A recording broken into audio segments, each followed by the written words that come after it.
Okay. So breaking news. This just came down the news wire. Rachel Nichols has been pulled as far as being the sideline reporter for this up and coming NBA Finals. I will repeat that one more again. Rachel Nichols, can I say that 3 times? Has been pulled as far as being the sideline reporter doing coverage for ESPN for the up and coming NBA Finals. And this news wasn't a total shock nor a surprise. I thought ESPN was going to suspend her, but they're going as far as just removing her from the sidelines. And I'm pretty sure out goes Rachel Nichols, in goes Maria Taylor, which Rachel Nichols was fearing that due to her her private conversation being secretly recorded. Everyone still assumes that this is an accident. There's no coincidences why her conversation was recorded, but that's neither here nor there. I talked about it this morning. Go check out that video. And I knew this was going to go down because Rachel Nichols said some not so flattering comments about Maria Taylor. And apparently competition isn't good for Rachel Nichols. Competition brings the best out of everybody, okay? Or in some cases, bring the worst out of a lot of people, such as, Rachel Nichols, who was, fear-mongering. But nevertheless, she is going to be no longer the sideline reporter for these NBA Finals. And I felt like this was the right move to make for ESPN. Now, personally, I would have suspended her.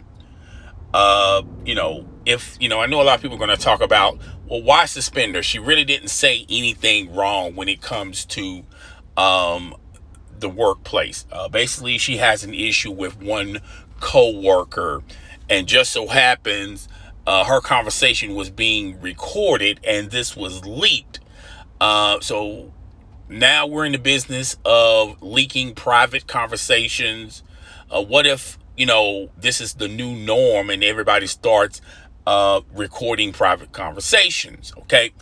To that I say this: be careful what you say in front of your quote-unquote friends, your colleagues, your employer, or alongside other employees, because you never know, somebody's probably secretly recording your conversation. And like I said this morning, Rachel Nichols probably was always in the habit of talking this way, just never got caught up in these social media streets like she had, like pretty much what happened to her last week, okay? Now, she did issue an apology yesterday on her television program. I think it was on The Jump. But I felt like ESPN was going to at least suspend her. And they basically just pulled her from these NBA Finals, something that was near and dear to her heart. If you listen to her private conversation, she didn't want Maria Taylor, stepping on her shine, on her grind, not on her dime. So she was fearing that, and that fear ultimately came true. Now, out goes Rachel Nichols, in comes Maria Taylor.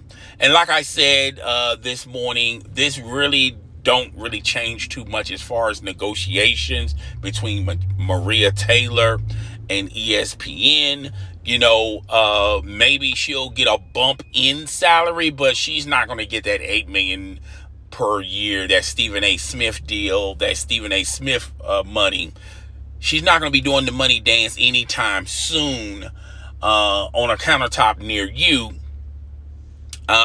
She's not even going to get, I feel like she's going to be closer to 5 than to 8, even though before Rachel Nichols' private conversation became public, they might throw in an extra meal. She might make, and like I said in this morning, she'll probably go up as far as $3 million. Okay. And that's going to pretty much set the market. Now, to me, I feel like Maria Taylor is a wonderful person. She's very knowledgeable. She knows about her sports, the ins and outs. She's very attractive. I get all that. But there's people have to step back and really look at this. Look at this a little bit deeper. There are plenty of reporters at ESPN, the worldwide leader of sports, that contribute the exact same way as Maria Taylor. If Maria Taylor just leaves ESPN, it's not going to hurt nor help ESPN by them losing Maria Taylor. They can easily find someone to replace her. Okay, so don't chase her, replace her. Okay. But nevertheless, I don't have no issues with Maria Taylor. I think she's a talented woman. She's very attractive. But all that being said, there are at least 20 other women that ESPN has already hired that can easily replace her. And ESPN won't even lose sleep nor a beat. I remember a lot of people talked about Carrie Champion. Oh, this is going to be the end at the worldwide leader of sports. You know, who are they going to find to replace Carrie Champion? And that question was answered very, very quick. The same goes for Maria Taylor. And like I said in yesterday's video, or this morning's video, I talked about how really Maria Taylor, wants to be on a different platform where she can just talk more. She's more than just a sports analyst. Okay. She, has a lot of things she wants to talk about. I'm surprised ESPN hasn't sponsored a podcast as the host. But I feel like Maria Taylor wants to talk more than just sports topics and things of that nature. I feel like she really wants to talk, really want to get deep into politics and social justice, social injustice, Black Lives Matter, police brutality. I feel like those things are more fitting for Maria Taylor than who's going to win the AFC and who's coming out of the West, things of that nature. Now, don't get it twisted or confused. I think she loves sports as well, but I feel like her true heart, her true love and passion is other subjects that not really pertaining to sports. Okay, so life is going to go on. I still feel like ESPN should have suspended Rachel Nichols, but I feel the reason why they didn't go that route was it was kind of sneaky and dishonorable how she got caught lacking in 4K, 8K all day, every day.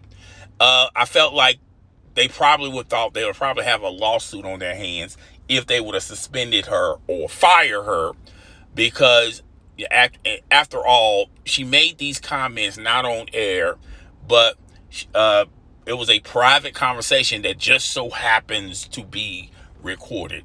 And I'm using quotation marks. And she got set up by the people working on the production team or the audio team. Clearly, she has said this a time or two, and they finally got her red-handed in a conversation where her true feelings show.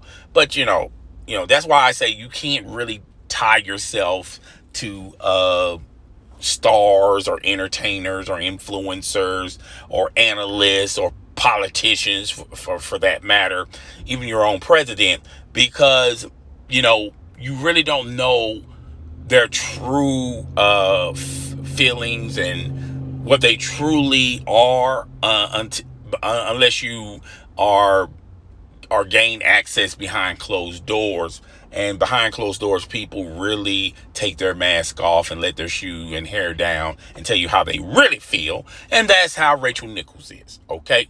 So that's all I got for this video. Guys, tell me what you think. Rate, comment, subscribe. It's your boy, the host with the most. I'm up out of here. Deuces.